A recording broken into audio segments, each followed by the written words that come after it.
Borrowing cost मतलब आप कोई भी लोन वगैरह लेते हो और उस पर इंटरेस्ट पे करते हो, वही आपकी बोरोइंग कॉस्ट होती है। तो जो भी इंटरेस्ट कॉस्ट होती है, यानी इंटरेस्ट कॉस्ट ही समझ लो एक बार, तो बोरोइंग कॉस्ट बाद में और देखेंगे फिर। तो जो इंटरेस्ट कॉस्ट है वो आप P&L में ले जाते हो एज एन एक्सपेंस जनरली। लेकिन अगर आपने इंटरेस्ट कॉस्ट क्यों इंकर करी, आपने लोन लिया था किसी क्वालिफाइंग एसेट को बनाने के लिए, तो उस इंटरेस्ट कॉस्ट को आप उस एसेट में कैपिटलाइज कर सकते हो। क्वालिफाइंग एसेट क्या होती है? कोई भी ऐसी एसेट जो बनने में, अपने इंटेंडेड यूज में आने के लिए एक सब्सटेंशियल पीरियड ऑफ टाइम लेती है। Inventory, PP, intangible asset, investment property, कुछ भी हो सकती है। अब ये जो क्वालिफाइंग एसेट का सब्सटेंशियल पीरियड ऑफ टाइम कितना होता है वो कहीं मेंशन नहीं कर रखा है इंडिया में। आप साइलेंट सिचुएशन में ये मानोगे क्वेश्चन में कि जो एसेट है वो सब्सटेंशियल पीरियड ऑफ टाइम ले रही है। अगर क्वेश्चन में बोलते सब्सटेंशियल पीरियड ऑफ टाइम नहीं है तो वो अलग बात है, वरना आप अज्यूम करके चलोगे, वो आपका खुद का पर्सनल जजमेंट है प्रैक्टिकल लाइफ में भी। अब period of capitalisation of borrowing cost कितने पीरियड की आप कैपिटलाइज करोगे? तो बोरोइंग कॉस्ट कैपिटलाइज करना आप चालू करोगे जब तीनों कंडीशन फुलफिल हो जाएंगी। कौन कौन सी? आपने एक तो लोन ले लिया हो, लोन लिया होगा तभी तो इंटरेस्ट की कॉस्ट चालू होगी, तो पहली कंडीशन तो ये है। दूसरा, आपने डेवलपमेंट एक्टिविटी चालू कर दियो, मान लो कंस्ट्रक्शन का काम करना चालू कर दियो, तो टेक्निकल एक्टिविटी चालू कर दियो, कोई भी टेक्निकल वर्क चालू कर दियो, डेवलपमेंट करना चालू कर दियो उस एसेट पे। और तीसरी कंडीशन है, आपने उस एसेट पे एक्सपेंस कर दियो। मान लो मैंने लोन ले लिया पर खर्चा ही नहीं करा, तो क्यों कैपिटलाइज करना है इंटरेस्ट? जब खर्चा ही नहीं हुआ तो कैपिटलाइज करने की बात ही नहीं आएगी। तो तीनों कंडीशन फुलफिल होनी चाहिए। किस दिन आप कैपिटलाइजेशन करना रोकोगे? जिस दिन आपकी वो एसेट इंटेंडेड यूज के लिए तैयार हो जाएगी उस दिन आप कैपिटलाइज करना रोक दोगे। मान लीजिए कोई एसेट पार्ट्स में रेडी होती है, मान लीजिए मैं एक 5 फ्लोर की बिल्डिंग बनवा रहा हूँ, उसमें अगर एक फ्लोर रेडी हो गया, वो इंटेंडेड यूज की कंडीशन में आ गया, उसमें रह सकते हैं, बाकी के फ्लोर पे कंस्ट्रक्शन चल रहा है, तो उस एक फ्लोर की जितनी कॉस्ट है उस पर बोरोइंग कॉस्ट कैपिटलाइज करना मैं बंद कर दूंगा, बाकी पे कैपिटलाइज करना चालू रखूंगा। ठीक है। अगर मान लीजिए कोई अननेसेसरी रीजन, मान लो मेरी लेबर स्ट्राइक पे बैठ जाती है, उसकी वजह से 2 महीने काम नहीं चलता, तो अननेसेसरी रीजन की वजह से अगर काम रुकता है तो बोरोइंग कॉस्ट भी आपको उस पीरियड के लिए फिर कैपिटलाइज नहीं करनी है, सस्पेंड करनी है। इसके बाद देखिए कैपिटलाइजेशन ऑफ बोरोइंग कॉस्ट कैसे करेंगे आप? 2 तरीके की बोरोइंग होती है, स्पेसिफिक और जनरल बोरोइंग, ये आपको ध्यान रखना है। स्पेसिफिक बोरोइंग मतलब ऐसी बोरोइंग जो कि आपने एक एसेट के कंस्ट्रक्शन करने के लिए ली थी। मान लीजिए मेरे को एक बिल्डिंग बनानी है, तो उसके लिए मैंने 10 लाख का लोन लिया केवल इस बिल्डिंग को बनाने के लिए। इसके अलावा जनरल बोरोइंग मतलब कंपनी की बाकी सब अदर बोरोइंग्स, कंपनी ने जो जनरल बोरोइंग ले रखी है ना, किसी भी काम में ले सकते हैं जिनको आप, जैसे कोई भी डिबेंचर से पैसा उठा रखा है, प्रेफरेंस शेयर या कोई भी बोरोइंग कंपनी की, वो अदर बोरोइंग्स जो किसी पर्टिकुलर एसेट के कंस्ट्रक्शन के लिए नहीं है। तो आपको जब भी बोरोइंग कॉस्ट का कैपिटलाइजेशन करना है एसेट के ऊपर, तो सबसे पहले प्रायोरिटी आप दोगे स्पेसिफिक बोरोइंग को। सबसे पहले आप स्पेसिफिक बोरोइंग पे बोरोइंग कॉस्ट निकालोगे, उसे कैपिटलाइज करोगे, और उसके बाद जो रिमेनिंग एक्सपेंस आपने एसेट पे किया है उसको आप जनरल बोरोइंग की रेट से कैपिटलाइज कर सकते हो। अब देखिए कैसे करोगे, स्पेसिफिक बोरोइंग कॉस्ट कैसे निकलेगी। स्पेसिफिक बोरोइंग अगर आपने ले रखी है तो commencement date of capitalisation, borrowing cost तो उस दिन से कैपिटलाइज चालू होगी कमेंसमेंट डेट से, कमेंसमेंट डेट से सेसेशन डेट ऑफ कैपिटलाइजेशन तक जितने भी एक्चुअल में बोरोइंग कॉस्ट आपकी लगी है, एक्चुअल में जितना भी इंटरेस्ट लगा है, सारा का सारा कैपिटलाइज कर दो, irrespective of expense incurred on asset on different date. मान लीजिए 1 अप्रैल से लेकर 30 जून मेरा पीरियड है जब मैंने कंस्ट्रक्शन किया है, ये 3 महीने का पीरियड है, तो मैंने 1 अप्रैल को कमेंसमेंट डेट है, यानी मैंने इस दिन मान लीजिए सेट पे 1 रुपया खर्च कर दिया। इसके बाद बाकी सारा पैसा मान लो मैंने बाकी 999 रुपीज़ 30 जून को खर्च करे, टोटल 1000 रुपीज़ खर्च करे हैं। तो इस सेट के लिए मैंने 1000 रुपये की अगर बोरोइंग ली है तो पूरे 1000 रुपये पे ना 1 अप्रैल से इंटरेस्ट कैपिटलाइज होना चालू हो जाएगा, क्योंकि ये स्पेसिफिक बोरोइंग है। यानी स्पेसिफिक बोरोइंग का मतलब है जिस दिन अगर कमेंसमेंट डेट हो गई ना कैपिटलाइजेशन की, उस दिन आपको टोटल इंटरेस्ट कैपिटलाइज कर देना है, फिर चाहे आपने 1 रुपये क्यों ना खर्च किया हो असेट पे अभी तक। उसके अलावा टेम्पोरेरी आपने अगर इन्वेस्टमेंट किया अपनी स्पेसिफिक बोरोइंग का कहीं पे, उस पर कोई इंटरेस्ट इनकम कमाई है तो वो लेस कर देना, तो ये आ जाएगी आपकी capitalisation of specific borrowing cost. General borrowing cost कैसे कैपिटलाइज करते हो, उसके लिए आपको कैपिटलाइजेशन रेट निकालनी पड़ेगी, वेटेड एवरेज बोरोइंग रेट, क्योंकि जनरल बोरोइंग बहुत सारी हो सकती है। तो आप टोटल एक्चुअल इंटरेस्ट ले लो सभी जनरल बोरोइंग पे, डिवाइड में total amount of general borrowing ले लो वेटेड एवरेज करके टाइम बेसिस में, तो आपको वेटेड एवरेज बोरोइंग रेट मिल जाएगी।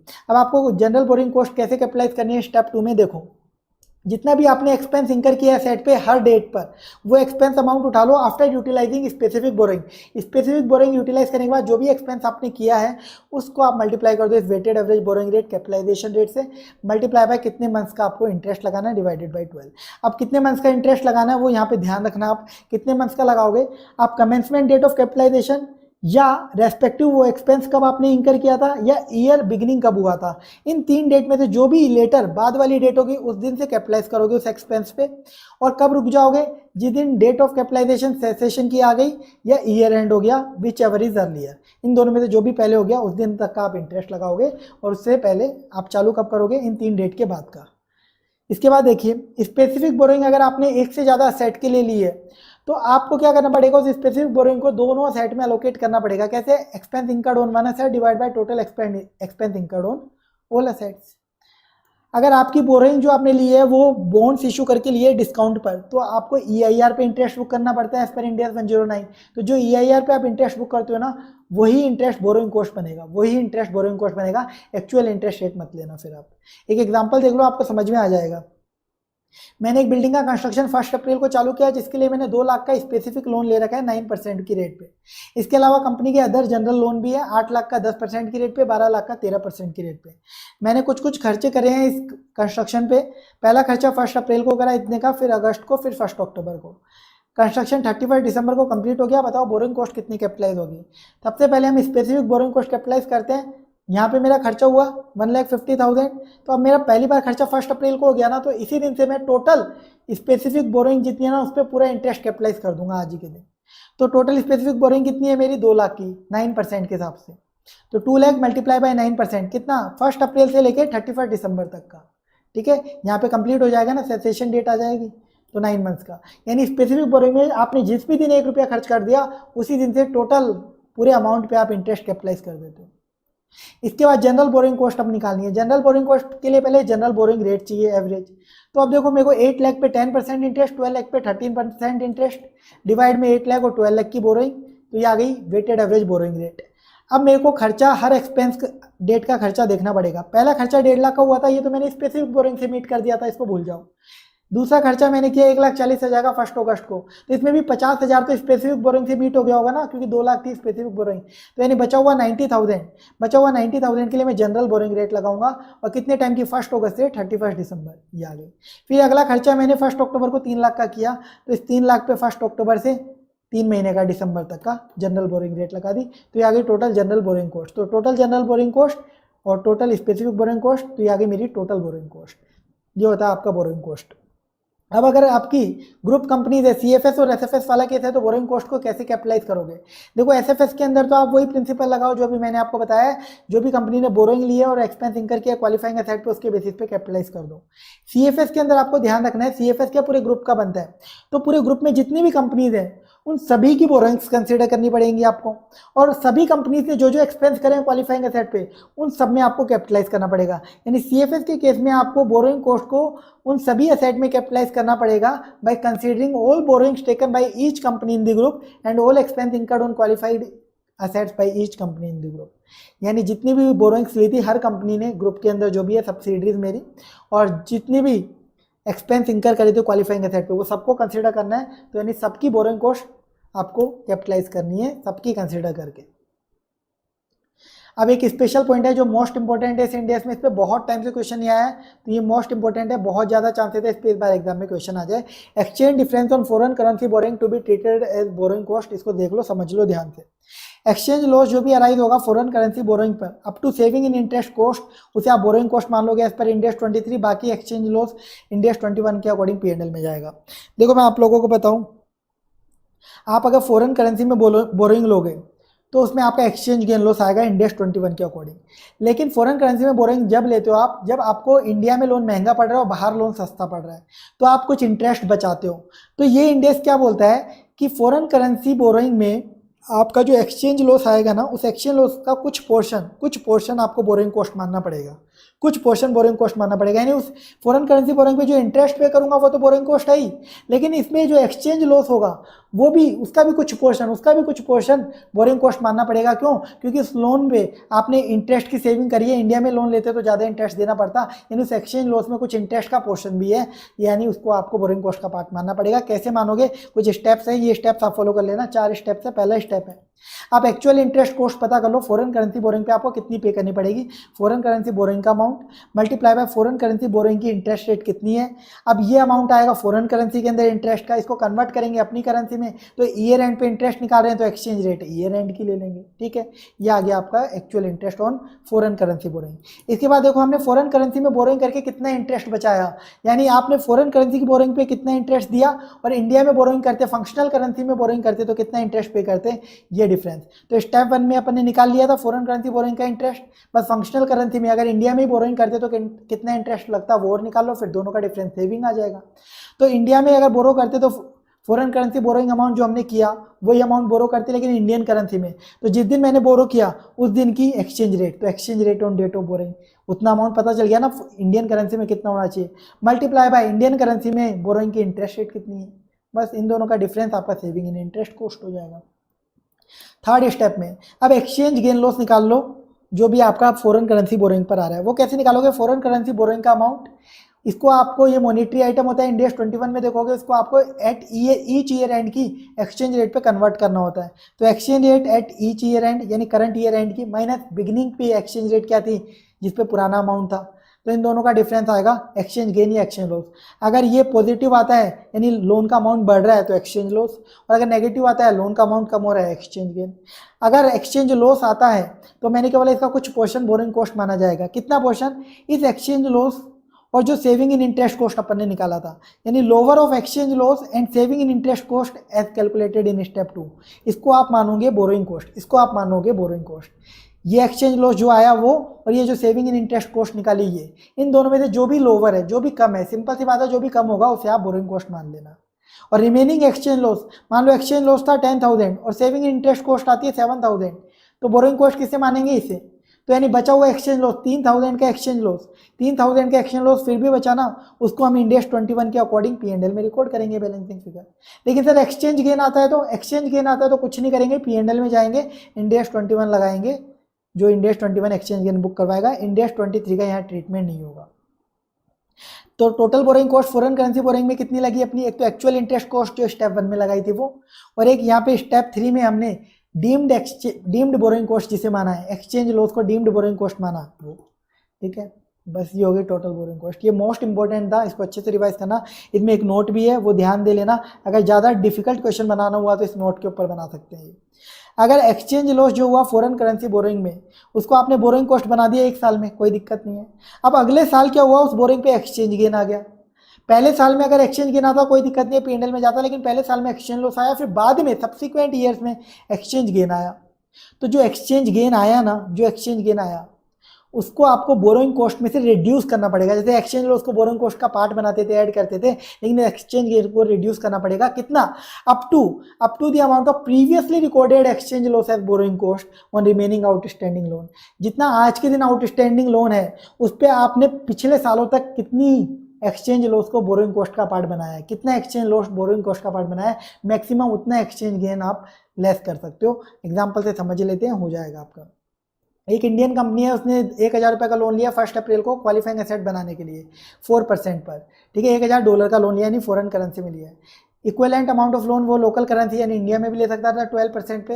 Exchange rate on 1 April, loan वाले दिन ये एक्सचेंज रेट थी और ये एंड पे ये हो गई।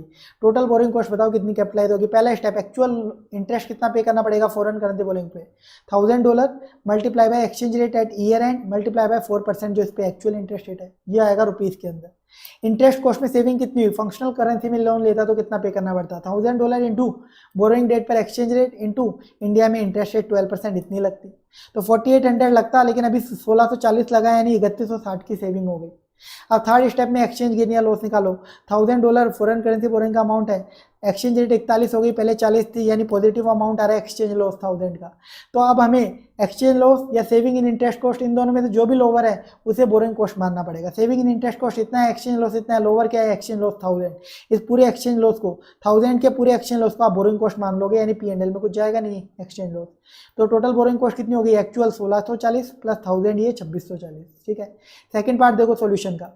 अगर exchange rate second year and में 39.50 हो जाती है तो बताओ कितना अमाउंट आपको बोरिंग कॉस्ट में एडजस्ट करना पड़ेगा। तो देखो सेकंड ईयर एंड में क्या होगा, $1,000 39.5, लास्ट कितना रिकॉर्ड डेट थी 41 पे अपन ने रिकॉर्ड किया था, तो अपना 1500 रुपये का एक्सचेंज गेन आ गया। 1500 का क्या आ गया एक्सचेंज गेन, माइनस में आएगा, नेगेटिव आएगा तो एक्सचेंज गेन। तो पहले एक्सचेंज लॉस बुक किया हुआ है, बिल्कुल एक्सचेंज लॉस तो पहले बोरिंग कॉस्ट का पार्ट बनाया हुआ है ना, तो जितना एक्सचेंज लॉस पहले बोरिंग कॉस्ट का पार्ट बना था उतना एक्सचेंज गेन अपन बोरिंग कॉस्ट में से इस बार रिड्यूस करेंगे, इस बार इंटरेस्ट कॉस्ट में से रिड्यूस करेंगे, यानी 1000 रुपये तक का। तो 1000 रुपये का हम रिड्यूस करेंगे बोरिंग कॉस्ट में, और बाकी का एक्सचेंज गेन इंडिया 21 के अकॉर्डिंग P&L में रिकॉर्ड हो जाएगा। समझ में आया? क्लियर है? तो ये टॉपिक आपका कंप्लीट हो चुका है। ये मोस्ट इंपॉर्टेंट था इंडिया 23 का। मैं आपको क्वेश्चंस भी मार्क करा देता हूँ जो मोस्ट इंपॉर्टेंट हो सकते हैं इस इंडेक्स में।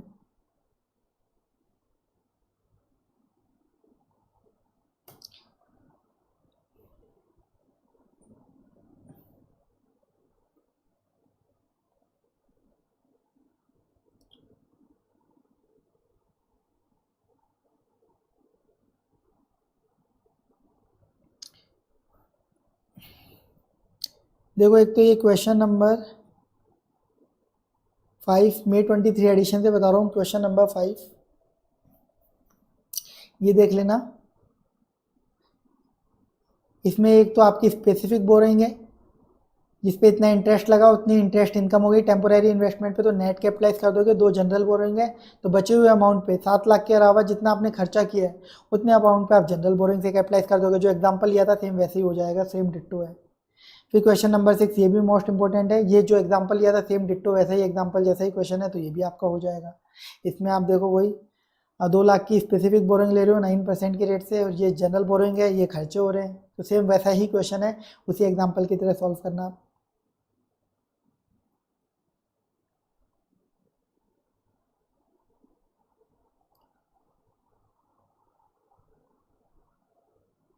एक ये क्वेश्चन 9 देखना, ये इंपॉर्टेंट है, ये अभी तक आया नहीं है, कभी भी आ सकता है।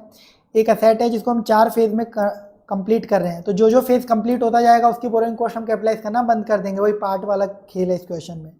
तो आपने कितना एक्सपेंडिचर करा और कितना आपने बिल्डिंग परचेज का खर्चा करा, टोटल खर्चा बता रहा है कितना का रखा। टोटल खर्चे से मतलब है आपने टोटल खर्चा इतना किया है पूरे सारे फेजेस में मिला के। लोन आपने 15% की रेट पे 200 जो भी आपको लाख में दे रखा है उतने का ले रखा है। ये पूरी की पूरी स्पेसिफिक बोरोइंग है, एक पूरी बिल्डिंग को बना के जिसको आप 4 फेज में कंप्लीट करो, तो स्पेसिफिक बोरोइंग है पूरी बिल्डिंग को बनाने की। तो सब्सटेंशियल पीरियड ऑफ टाइम माना है। फेज 1 और 2 जो है वो during the year he operational हो गए ऐसा बताया हुआ है, तो इन पर हम ड्यूरिंग द ईयर पर जब ऑपरेशनल हो गए तब खर्चा रोक देंगे, और बाकी अमाउंट आपको बताना है कितना कैपिटलाइज होगा कितना एक्सपेंस आउट होगा। तो देखो टोटल इंटरेस्ट आपका कितना लगेगा, 200 लाख पे 15%, ये आपका टोटल इंटरेस्ट का खर्चा होगा। अब ये खर्चा जो है वो आपको बांटना पड़ेगा फेज़ 1 और 2 और फेज़ 3 और 4। फेज़ 1 और 2 ऑपरेशनल हो गए, तो इन दोनों पे खर्चा कितना हुआ है इन दोनों का टोटल कर लो, और ये दोनों फेज पे कितना खर्च हुआ उसका टोटल कर लो। मैंने बताया था जब स्पेसिफिक बोरिंग अलग अलग असेट पे इंकर हो रही है तो उन असेट पे कितना एक्सपेंस इंकर हुआ उसके रेशियो में बांट लेना। तो फेज़ 1 और 2 पे जो खर्चा हुआ उसके रेशियो में मैंने इंटरेस्ट को बांट दिया, इतना इंटरेस्ट बनता है फेज़ 1 और 2 का, और फेज़ 3 और 4 का इतना इंटरेस्ट बनता है, ये बांट दिया। फेज़ 1 और 2 से रिलेटेड कितना इंटरेस्ट बनता है वो बता दिया, फेज़ 3 और 4 से रिलेटेड कितना इंटरेस्ट बनता है वो बता दिया। अब देखिए हमें क्या बोला गया, फेज़ 1 और 2 जो है ना वो ड्यूरिंग द ईयर ऑपरेशनल हो गए, mid of the year operational हो गए, यानी 6 महीने में के अंदर 6 महीने के अंदर ये ऑपरेशनल हो गए, यानी 6 महीने में तैयार हो गए। तो इंटरेस्ट कॉस्ट भी 6 महीने की कैपिटलाइज होनी चाहिए, लेकिन ये इंटरेस्ट कॉस्ट तो पूरे साल की है जो फेज़ 1 और 2 में अपन ने निकाली है। तो इसकी आधी जो इंटरेस्ट कॉस्ट है उसको हम कैपिटलाइज करेंगे और बाकी आधी को हम एक्सपेंस आउट करेंगे P&L के अंदर। समझ में आया? और इस आधी को कैपिटलाइज कैसे करें फेज़ 1 और 2 में, तो फेज़ 1 और 2 के रेशियो में 34 और 64 के रेशियो में, सिंपल सा है। अब इसके बाद फेज़ 3 और 4 में ये इंटरेस्ट है ये कैपिटलाइज होता रहेगा क्योंकि इसकी वर्किंग अभी भी चल रही है, तो पूरा का पूरा ये कैपिटलाइज होगा इन दोनों के जितना भी एक्सपेंस हुआ है उसके रेशियो में। सिंपल क्वेश्चन है, बस समझ में आना चाहिए। ये क्वेश्चन एक आपका इंपॉर्टेंट था इसके अंदर।